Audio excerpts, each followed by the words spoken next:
Hey guys, I am back with another really quick chat. I don't plan on taking up a whole bunch of time. I just want to talk to you really quickly about something I heard while someone was counseling another person. And while I think this is great advice, and I think that it is absolutely helpful in that situation, let's stop blaming this on the Bible. The good book might have said it, but the Bible sure did not. And I want us to know that idle hands or an idle mind are not the devil's workshop. For some reason, we keep tossing that thing around. I thought it was going to die off a couple generations ago, and it has carried on. Idle hands and idle minds are the devil's workshop is absolutely incorrect. First off, I don't know why he need a whole workshop. I don't see why. I don't know what it is that the devil is doing that he feel like he needed an entire workshop and then it got to be me. I'm not giving him that kind of authority. I'm not giving that kind of power or permission. The devil don't have no space. It don't matter if I'm taking a rest. It doesn't matter if I'm just chilling out and I spent a whole week doing nothing. It doesn't matter. He don't have that kind of access to me. So one thing that we need to consider is first, the devil does not have access to your thoughts. He cannot read your thoughts. He don't know what's going on inside of your head. Now he can suggest some things. He can. He can suggest some things. And when you get those thoughts, return to sender. Return to sender. No, this is not of God and it's gotta go. I'm not even holding this conversation. I'm not going to be entangled in this foolishness. It's not what I'm going to do. Return those thoughts to sender. Those intrusive thoughts, these very weird, impulsive thoughts, that's not none of my business. I'm not even gonna think that no more. Remember, you have love, power, and a sound mind. Some Bibles say self-discipline. Either way, I got the ability to control this. It's gotta go. This is return to sender. This is not for me. I don't accept this package. The other part is you're allowed to rest. And for some reason, there has been this kind of overwhelming thought that if you sit down for too long, you'll get into some trouble. If you're not active and busy, you'll get into some trouble. And for some people, you got a bigger battle than others. But understand that you have self-discipline, you have self-control, you have these things. That's self-control is the fruit of the spirit. So as I know, as I'm growing in Christ and as I'm becoming a stronger Christian, that my self-control is going to be a little bit better. But I'm not just out here waiting for, the next thing to happen. I'm a whole person and I can choose my choices.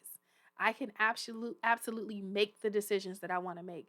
And if my decision is to rest, even if my decision is to rest for an entire week and I'm gonna have myself a staycation and I'm gonna stay right in the bed for a week and I'm gonna rest up, that's fine. In creation, on the seventh day, the Lord rested. And if he can take a break, and he said, remember the Sabbath and keep it holy. He said, I give you this day for rest. Don't work on this day. I'm allowed to have a rest and it doesn't make me idle. It doesn't make me it doesn't make me susceptible to this overtaking of the enemy. He don't have that kind of access. I'm not giving it to him and I'm not going to allow him to take it. Now, as far as it being good advice, yes, you should absolutely be active doing something that you love. Nobody likes busy work when they were in school. Nobody liked busy work when they were in their job.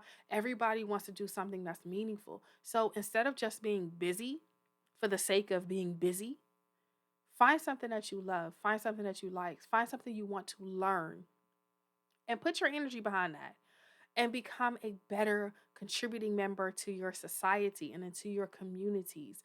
You know, we make things with our hand. We are creations of a creator who were made in his image. If we are made in God's image, then we have to have some of his attributes. We got to have a little creativity to us.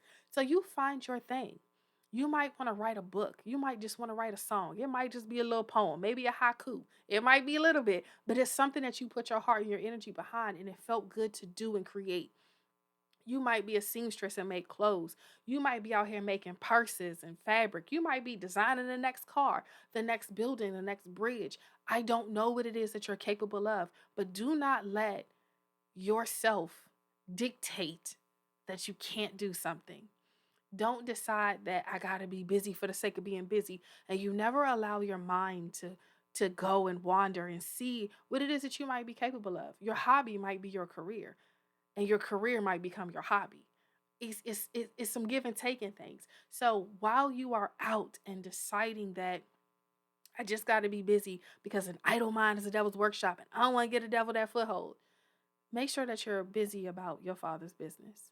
Make sure that you're busy shining his light. And shining his light sometimes is literally just being the best, greatest version of yourself because God created you to be that kind of light.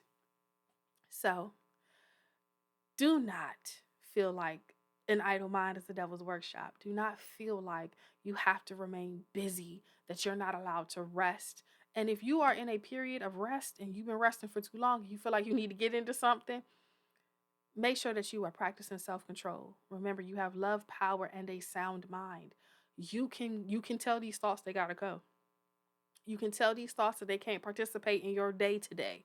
And you go and you do and be the best, greatest version of yourself.